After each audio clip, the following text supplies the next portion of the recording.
बिस्मिल्लाहिर्रहमानिर्रहीम। Last time हमने जहाँ पर एंड किया था डिस्क्रीट टाइम सिस्टम्स पे, तो स्टार्ट करते हैं। Discrete time system is defined mathematically as a transformation और operator that maps an input sequence with values x of n into an output sequence with values y of n। Basically होता क्या है कि आपके पास discrete time system जो है उसको आप इस तरह से डिफाइन करते हैं कि ये एक मैथमेटिकल ऑपरेटर है जो कि input sequence x of n को चेंज करता है output sequence y of n में।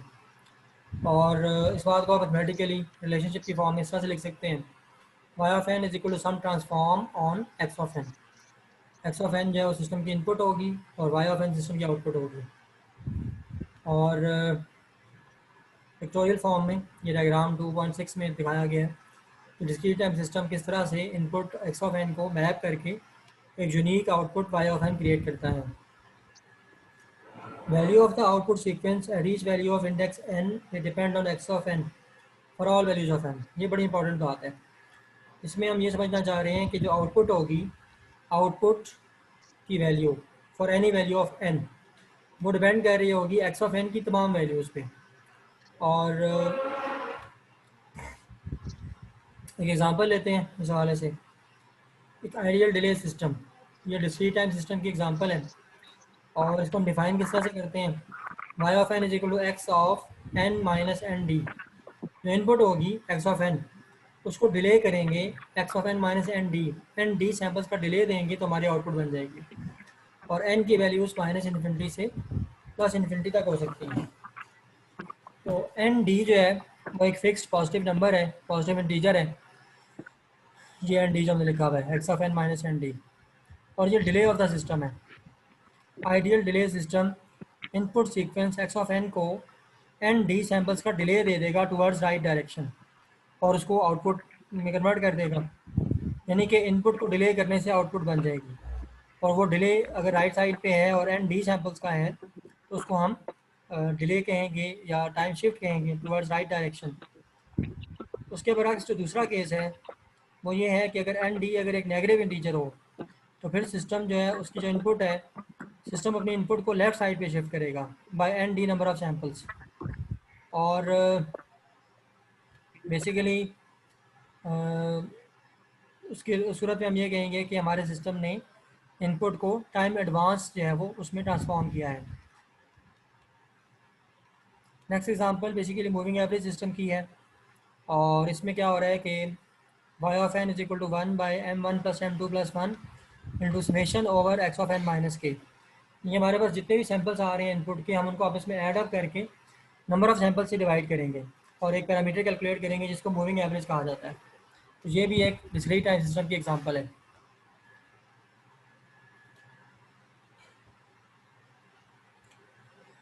नेक्स्ट हम एक और एग्जांपल ले रहे हैं, मेमोरी लेस सिस्टम। ये भी एक डिस्क्रीट टाइम सिस्टम है। A system is referred to as memoryless if the output at value n depends only on the input x of n at the same value of n। यानी कि अगर एक output है y of n, अगर वो just जो input थी x of n उस पर डिपेंड करे और पास्ट इनपुट्स पे डिपेंड ना करे ये आउटपुट, तो हम ऐसे सिस्टम को मेमोरी लेस सिस्टम कहते हैं। For example memoryless system की एक एग्जांपल हमें गिवन है, y of n is equal to x of n का स्केयर। तब y of n just x of n की प्रेजेंट वैल्यू पे डिपेंड करेगा, यानी कि y of zero x of zero पे डिपेंड करेगा, y of one x of one पे डिपेंड करेगा, y of two x of two पे डिपेंड करेगा। तो ऐसे सिस्टम को मेमोरी लेस सिस्टम कहते हैं जहाँ पर कि आउटपुट जो है वो इनपुट की पास्ट वैल्यूज़ पे डिपेंड ना करे। और अभी लास्ट एग्जांपल में हमने जो देखा है सिस्टम, जो डिले सिस्टम था, वो भी जो है वो उस वक्त मेमोरी लेस होगा जब एन डी की वैल्यू ज़ीरो होगी। और उस सिस्टम की मेमोरी एग्जिस्ट कर रही होगी जब हम कहेंगे कि एन डी ज़ीरो है, क्योंकि जो आउटपुट होगी वो तो इनपुट का डिलेड वर्जन होगी, यानी कि जो आउटपुट है वो इनपुट की पास्ट वैल्यूज़ पे भी डिपेंड कर रही होगी।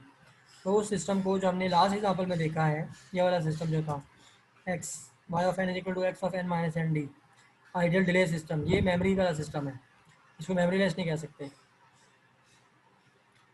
अच्छा, उसके बाद जो लास्ट एग्जांपल हमने सिस्टम देखा है मूविंग एवरेज सिस्टम, ये तो साफ ज़ाहिर हो रहा है कि मेमोरी वाला सिस्टम है। क्योंकि ये पहले सैम्पल्स को स्टोर करेगा, फिर उनको ऐड अप करके उनकी एवरेज कैलकुलेट करेगा। तो अगर इसमें M1 और M2 डिफरेंट हैं तो कुछ सैम्पल्स जो है वो लाजमी मेमोरी में सेव होंगे और ये मेमोरी सिस्टम कहलाएगा। और ये सिस्टम उस वक्त मेमोरी लेस हो सकता है जब M1 और M2 दोनों ज़ीरो हों, और उस वक्त फिर एवरेज कैलकुलेट नहीं हो रही होगी। Classification of discrete time systems. हमारे पास जो डिस्क्रीट टाइम सिस्टम्स हैं उनको हम डिफरेंट प्रॉपर्टीज़ के लिहाज से क्लासीफाई करते हैं। एक हमारे पास प्रॉपर्टी है लीनियरिटी। अभी हम स्टडी करेंगे कि वो क्या प्रॉपर्टी होती है। तो लीनियरिटी प्रॉपर्टी के मुताबिक सिस्टम लीनियर या नॉन लीनियर हो सकता है। उसके बाद एक और प्रॉपर्टी है टाइम इनवेरिएंस। उस प्रॉपर्टी की बेस पे आपका सिस्टम टाइम इनवेरिएंट हो सकता है या टाइम वेरिएंट हो सकता है। इस तरह से कॉजलिटी प्रॉपर्टी के पॉइंट ऑफ व्यू से आपका सिस्टम कॉजल या नॉन कॉजल हो सकता है। तो इन प्रॉपर्टीज़ को और इन टाइप्स ऑफ सिस्टम्स को एक एक करके भी स्टडी करते हैं। जहाँ तक जो अभी तक हमने जो टॉपिक्स देखे हैं इसमें कोई कन्फ्यूजन है तो काइंडली पूछ लें। जी शुएब, शाह खालिद, हेलो, मेरी आवाज़ आ रही है? हेलो,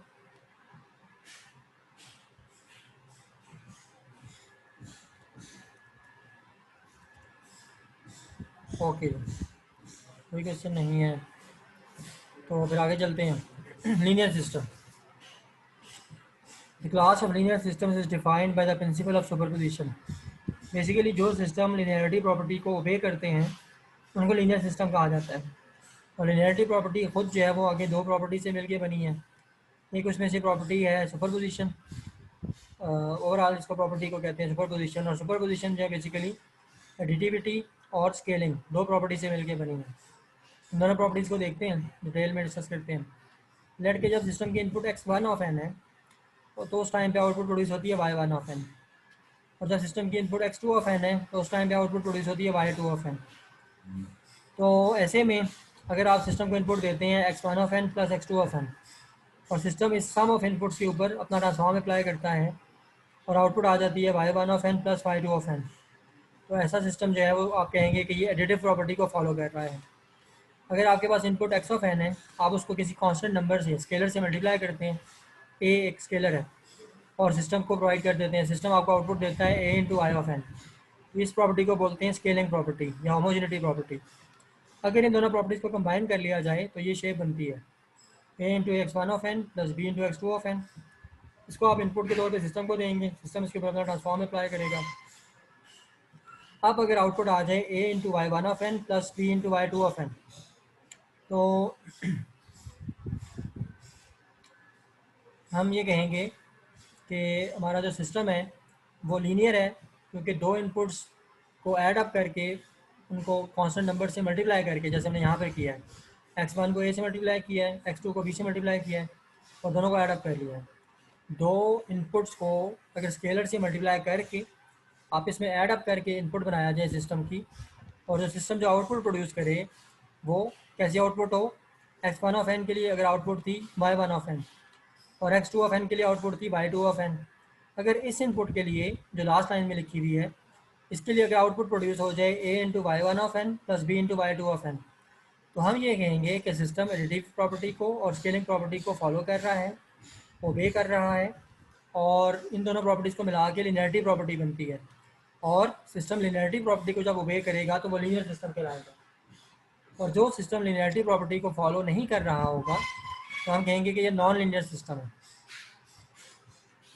एग्जांपल लेते हैं।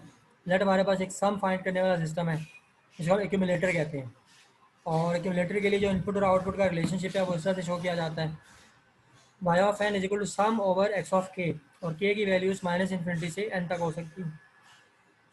ये बेसिकली एक समर है या इसको एक्यूमुलेटर कहते हैं, एडिशन परफॉर्म करेगा मल्टीपल इनपुट सैंपल्स की और तमाम प्रेजेंट और प्रीवियस सैंपल्स को ऐड अप करके आपकी पास ये आउटपुट प्रोड्यूस कर रहा होगा। एक्यूमुलेटर सिस्टम भी एक लीनियर सिस्टम है। इस बात को प्रूव करने के लिए हमें ये फाइंड आउट करना पड़ेगा कि क्या ये सुपरपोजिशन प्रिंसिपल को ओबे करता है या नहीं। तो लेट हमने दो इनपुट्स को लिया x1 ऑफ n और x2 ऑफ n को, तो x1 ऑफ n पे आउटपुट आती है y1 ऑफ n और x2 ऑफ n के लिए आउटपुट आती है y2 ऑफ n। अगर हम इन दोनों इनपुट्स को कंबाइन प्रोवाइड कर दें x3 ऑफ n की फॉर्म में, x3 एक और इनपुट है जो कि a into x one of k plus b into x two of k equal है। तो a into x one of k plus b into x two of k, इसको जब आप इस समर से गुजारेंगे तो आपको आउटपुट क्या मिलेगी, ये सम जो है वो इस टर्म के ऊपर अलग से अप्लाई हो जाएगा फर्स्ट टर्म के ऊपर, और सेकंड टर्म के ऊपर अलग से अप्लाई हो जाएगा, और summation over x one of के, इसका रिजल्ट बनेगा वाई वन ऑफ एन, क्योंकि एक्स वन के लिए आउटपुट जैसा सम का वो आ रहा था वाई वन ऑफ एन, और एक्स टू ऑफ के ऊपर जब सम अप्लाई होगा तो आउटपुट बनेगी वाई टू ऑफ एन। तो ये बेसिकली आउटपुट आ जाएगी a into y one of n plus b into y two of n, और y one of n output थी एक्स वन ऑफ के लिए, और y two of n output थी एक्स टू ऑफ के लिए। तो ये सिस्टम लीनियर है, क्योंकि दो इनपुट्स को ऐड अप करने से जो आउटपुट आ रही है वो उन दोनों इनपुट्स के लिए जो आउटपुट बनी थी इंडिविजुअल इनपुट्स के लिए, separately x one of n और एक्स टू ऑफ एन को इनपुट पे अप्लाई करने से जो सेपरेट आउटपुट्स बनी थी वाई वन ऑफ एन और वाई टू ऑफ एन, उन दोनों की आउटपुट्स का सम है वाई थ्री ऑफ एन। तो ये सिस्टम जो है वो सुपरपोजिशन प्रिंसिपल को फॉलो कर रहा है, इसलिए हम कहेंगे कि ये लीनियर सिस्टम है। उसके बाद हम एक ऐसी एग्जांपल ले रहे हैं जो कि नॉन लीनियर सिस्टम की एग्जांपल है।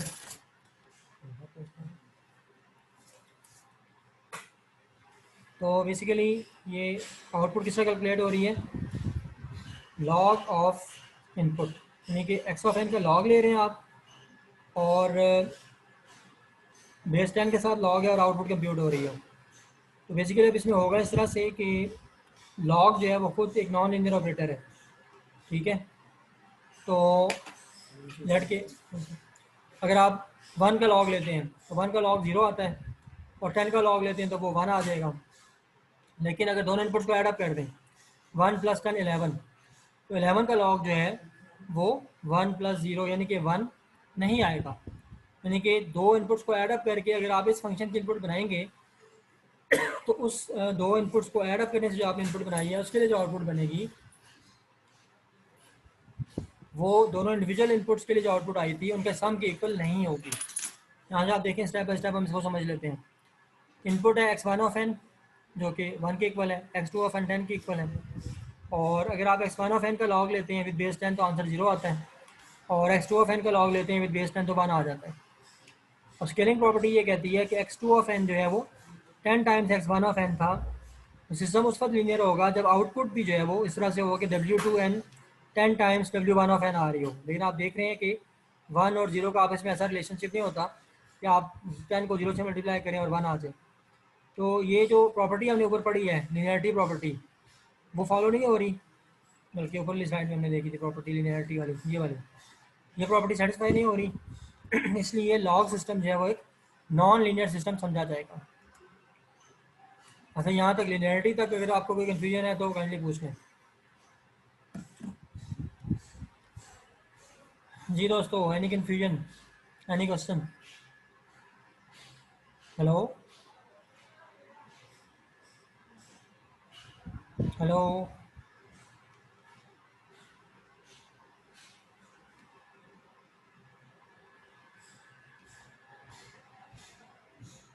अच्छा जी, कोई कन्फ्यूजन नहीं है तो फिर आगे चलते हैं।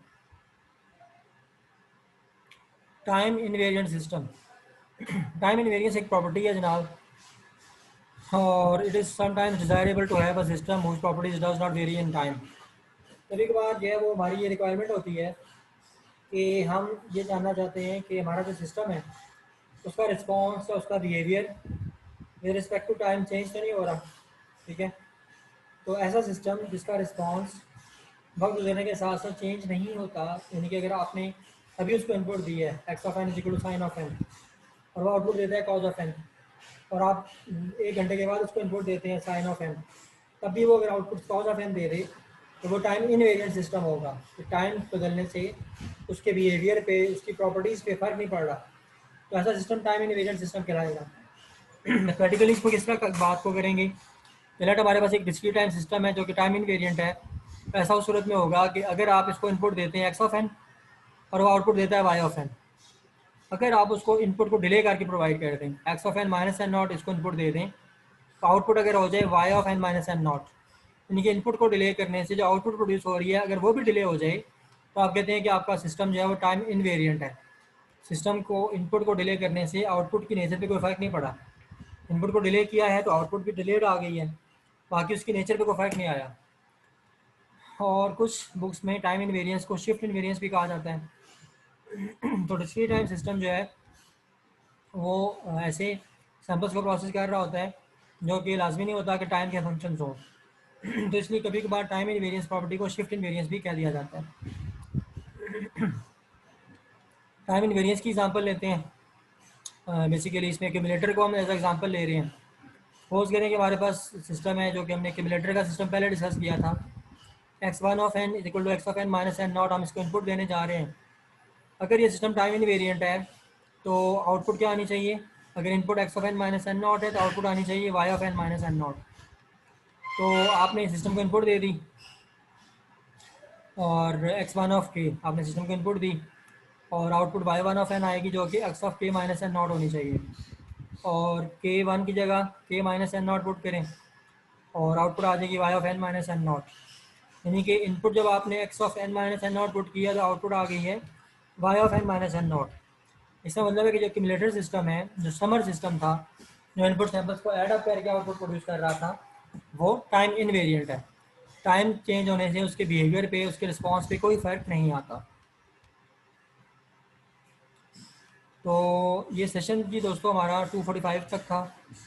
तो इस सेशन को क्लोज़ करते हैं और फिर मैं बाकी आपको इन्फॉर्म करता हूँ व्हाट्सएप पे कि हमारे नेक्स्ट सेशन के हवाले से क्या प्लान है। ठीक है जी। हेलो।